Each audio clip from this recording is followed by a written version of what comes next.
Hey YouTube, you know those times when you've got to get that plastic tube back onto a pipe and the manufacturer hasn't left any slack at all in it because he wanted to save a fraction of a cent, and to make matters worse, it's gone hard with age. Well, here's one way that you can make it happen. This tube come off here and the tube is so hard that I can't get it back on, so we just want to heat that tube. I can make it hotter. Yeah. It's hotter? Yeah, I think so. Trying not to direct it onto my finger.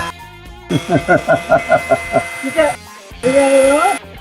Yeah, still not softening it yet. Make it a bit hotter. Yeah, make it as hot as it goes, I think. Ooh, yeah, it's getting hot there. Yeah, keep going, keep going. Okay. I remember doing that with Dad on my little Honda Civic.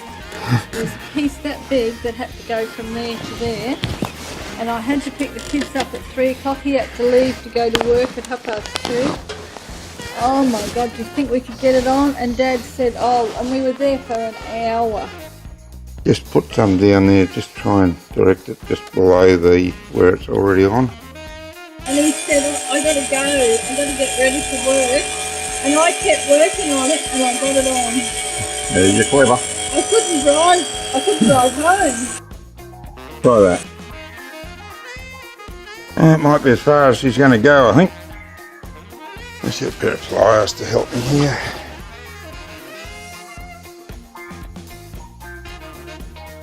Oh, let's hope that won't come off now. Hey, thanks for taking the time to watch this video. I hope you found it informative. For more tips, tricks and projects, go to my YouTube channel or browse to my website. Don't forget to click like, comment and subscribe. Until next time.